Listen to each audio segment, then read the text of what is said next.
Tonight on KGW News, a paraglider survives a frightening mid-air collision. Plus, an extraordinary rescue on Mount Hood as first responders free a climber trapped underneath an 8-ton boulder. When we found him, he was pinned from about the waist down. Then, it's a perfect example of the kindness of strangers. It's mind-blowing, the whole thing. What led a Vancouver woman to try to help an 87-year-old DoorDasher finally retire. And later, the third time's the charm, as the Portland Fire travel out of the fire pit and soar to victory. But first to our top story and the mystery of an unidentified kayaker who died in Vancouver, British Columbia, and who authorities there say may have ties to the Portland Metro. We're glad you're with us tonight. I'm David Molko. Let's get right to Alma McCarty in the newsroom. And Alma, the potential link to Oregon or Washington in this case sounds pretty intriguing. Yeah, David, investigators announced today that pollen found on the woman's clothing shows she likely spent time in Portland or Seattle shortly before her death. They added spores on her clothing are indigenous to those metro areas, but not to Vancouver, BC. Now, this is an illustrated rendering of the woman who was found by a tugboat crew in a body of water called English Bay. That was back in September 2022. Vancouver police believe that she was around 30 to 40 years old.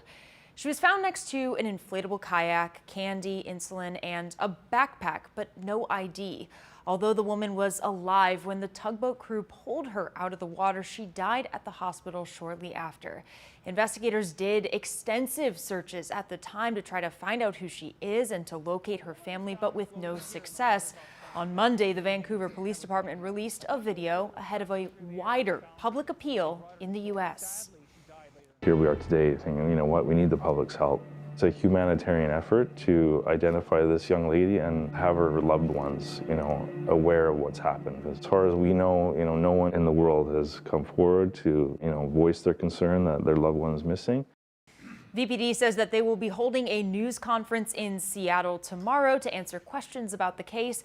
Anyone who recognizes this woman can email the police department. We will have that information on KGW.com. David? Now, here's to hoping authorities and maybe a family out there get some answers. Thanks, Alma.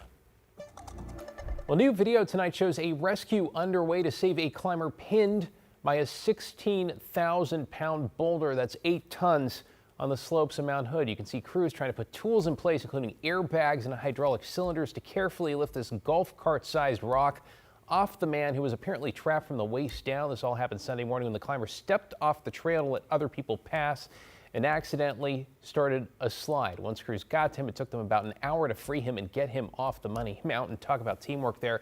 The good news this evening, it appears that hiker was not seriously injured. Meanwhile, on the coast, a woman is recovering after she fell on the God's Thumb Trail near Lincoln City. This was around 2 Sunday afternoon. Officials say they found her about halfway down the cliff. A Coast Guard helicopter lifting her off the face and carrying her to the hospital. Authorities say she should survive. To get you caught up on tonight's other headlines now, a man is in custody accused of ramming a patrol SUV to try and get away in a stolen car. The Multnomah County Sheriff's Office sharing these photos with us after the chase ended. A person calling 911 this morning to report 2 people passed out in the car at the Bottle Drop parking lot along Northeast Halsey in Wood Village.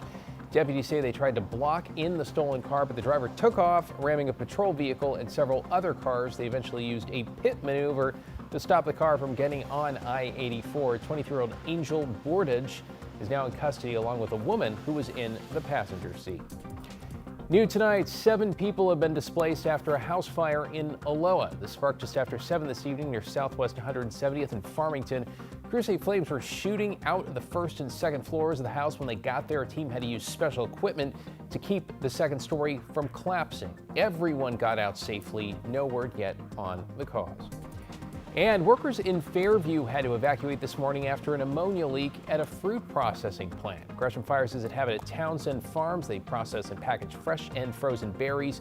One person was treated on site but declined to go to the hospital. Crews got the leak under control within about an hour, though it took several more for the gas to dissipate. The leak also shut down a mile-long stretch of Sandy Boulevard, which reopened this afternoon. No word on the cause of that leak. Well, meanwhile, in Southern California, most of the 50,000 people evacuated around an aerospace facility with a chemical tank that looked like it might explode have now been allowed to return home. That's after officials announced the chance for a catastrophic vapor explosion in Garden Grove near Disneyland is now off the table. Authorities say there's still a chance for a smaller blast or spill, but say a crack in that tank has eased pressure and has cooled the chemicals inside. Good news there. All right, let's switch to a live look over the Rose City on this Monday night, the end of a holiday weekend. I hope it was a great one, which was mostly blue skies and sunshine, but of course wrapped up with some rain showers. Chief Meteorologist Matt Sfino is joining us now. Matt, any more rain in the forecast? There are showers in the forecast for tomorrow, but the steady rain that we had today has kind of moved on by. This is our Vancouver Skycam looking back across the Columbia towards the west hills of Portland and see scattered clouds. It's cool out there. It's 53 degrees, a lot cooler than it was this time last night. See, there are some showers in the Cascades and then rain on the east side of the Cascades, but new showers coming to the Coast Range and the coast, so I can't rule out a shower overnight and certainly not during the day tomorrow. We will see more. But again, the biggest area of precipitation now is in north central Oregon, which has been super windy. Hey, this is Timberline. That's blowing snow. Temperatures down at 31 degrees right now. It was snowing pretty hard here just a bit ago. West winds, but they backed off, only gusting to 20 miles an hour as opposed to 42 miles an hour earlier this afternoon.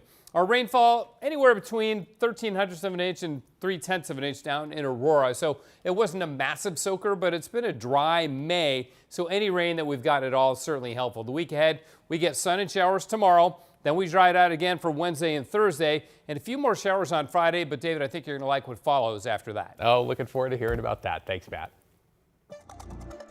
Thank you, thank you, thank you. You're all so wonderful. Well, new tonight, so much gratitude from an 87-year-old Vancouver man who had been delivering for DoorDash in order to keep up with his bills. That is until a chance encounter combined with the generosity of others finally allowed him to retire. Catherine Cook has the story. It's mind-blowing, the whole thing. A wrong turn brought Joe Simons to the right place, Alona Dickey's house in Vancouver. It's totally unbelievable. Joe was delivering for DoorDash when Alona noticed he seemed lost. And I see, Joe getting out with his DoorDash bag. She asked Joe the same question you probably have. How old are you? 87. And you're door dashing because you just need to make some few extra money? Joe says he'd been door dashing for about a year and a half to help him pay off debt and still afford basics like medication. He says the toughest part, hiking upstairs with deliveries. I've had a few issues on the flat ground where I've managed to trip myself and fall down. Fortunately, nothing serious happening. You couldn't imagine that being your own grandpa, grandma doing that. I got him $100 and I told him, please go home for the day. And I just took like a quick video. With Joe's permission, Alona started a GoFundMe to help Joe retire and posted her video on social media. Once it was at like $400, I was like, Joe, we're like $400. You could take a couple days off. And then it just kept going up and up and up. By Monday, more than $30,000 in donations from people around the world. Joe wishes he could thank all of them. I think you're the kindest, most fantastic people that I could imagine. I never thought that there were people like that. People who would donate to a complete stranger, one they have never met. I think that a lot of people have really good hearts. That includes Alona, a special delivery, just not from DoorDash. As I say, it's my angel.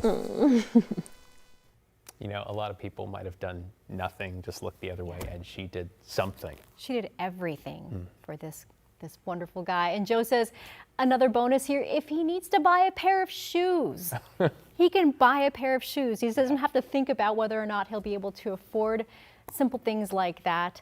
And another bonus, David, is the two of them now have a friendship. At 87 years old, let's hope it goes for years to come. Thanks, Absolutely. Catherine. Appreciate it. Well, a major Portland thoroughfare named after a now controversial workers' rights icon could soon get a new name, though some residents say they want to revert the numbers. We're talking about Cesar Chavez Boulevard, which used to be 39th Avenue. In March, a New York Times investigation detailed allegations that Chavez, who died in 1993, sexually abused women and girls over decades while leading the United Farm Workers Union. On Tuesday, Portland City Councilors will consider an ordinance that would fast-track a street name change, skipping the city's usual renaming requirements. The proposal would change the name to Campesinos Boulevard, which means farm workers, to honor the legacy of the movement.